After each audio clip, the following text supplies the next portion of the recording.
কোন ব্যক্তি সৌভাগ্যবান? হ্যালো ভিউয়ার্স, আমার ইউটিউব চ্যানেলে প্রায় 13,000 সাবস্ক্রাইবার পূর্ণ হয়েছে, আর এটা সম্ভব হয়েছে একমাত্র আপনাদের ভালোবাসার কারণে। আর সেই উপলক্ষে আজ আমরা একজন সৌভাগ্যবান ব্যক্তিকে খুঁজবো। লেটস গো, চলুন আমরা চলে যাই সেই ফতুল্লা রেল স্টেশনে। ফতুল্লা রেল স্টেশনে যাওয়ার উদ্দেশ্যে আমরা অটোতে উঠে গেলাম, তারপর উঠে গেলাম ট্রেনে। ট্রেন চলেছে ঝকাঝক, ট্রেনের বাড়ি কই? ট্রেন চলেছে ট্রেনের বাড়ি ওই। হ্যালো ভিউয়ার্স, আমরা এখন চলে এসেছি নারায়ণগঞ্জ জেলার ফতুল্লা রেল স্টেশনে।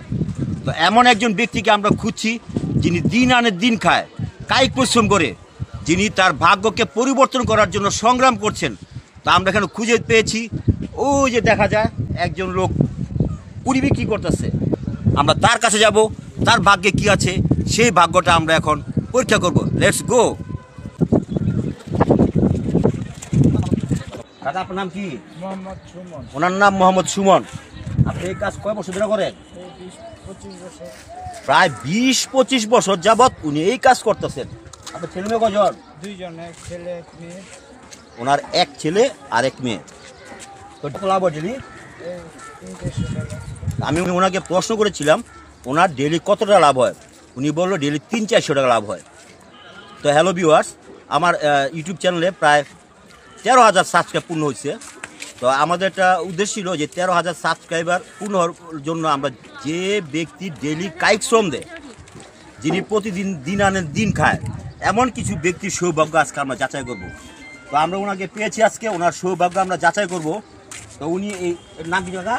বেলপুরি উনি বেলপুরি বিক্রি করেন। পিস কত? 5 টাকা। উনি বেলপুরি বিক্রি করেন একটা 5 টাকা। সেই সাথে তার ভাগ্য পরীক্ষা করব, ওনার ভাগ্যে কি আছে। এই যে ওনার ভাগ্যের কথা এখানে লেখা আছে, ঠিক আছে? এই ভাগ্য ওনার কাছে আমরা পরীক্ষা করব। উনি এখান থেকে একটা লটারি তুলবেন, যেটা উঠবে সেইটা আমরা তাকে ভাগ্যবান হিসাবে তাকে পুরস্কৃত করব। তো এখানে 3টা কার্ড আছে, 3টা কার্ড আছে। আপনার 3টা কার্ড আমি আপনাকে এখানে আমি ছেড়ে দিলাম। আপনি 3টা কার্ডতে যেমন একটা কার্ড তুলবেন, বলেন। এই হলো চাচার কার্ড। চাচার ভাগ্য হলো 100 টাকা।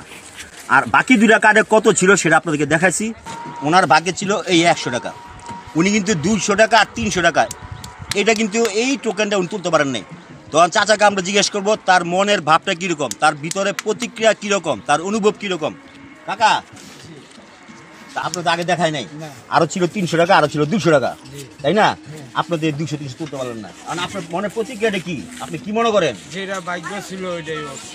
আপনার আল্লাহর উপর নির্ভর করে, আল্লাহ ভাগ্য যা রাখছে। হ্যাঁ, আল্লাহ যদি ভাগ্য লেখা থাকে 100 টাকা, 100 টাকাই পাম, বেশি আর পাম না। তো উনি খুবই সন্তুষ্ট। এই 200-300 তুলতে পারেন না, তার মনে এই জন্য কোনো আফসোস নাই। উনি 100 তুলছে, এই জন্য ওনার কাছে, আল্লাহর কাছে উনি হাজার শুকরিয়া। আপনার পোলামায় কি আশা করেন? আশা করি ভালো থাকবো। ভালো থাকুক না? আপনি এই এলাকার নাম কি? Fatullah rail station. এই এলাকার নাম হলো ফতুল্লা রেল স্টেশন। তা আমরা ভিডিও করতে করতে অনেক জনগণ জোগাড় হয়ে গেছে, তারা আমাদের প্রোগ্রাম দেখতেছে, ব্যবসা করবেন, ঠিক আছে? তো এই হলো 100 টাকা কাকার ভাগ্যে ছিল।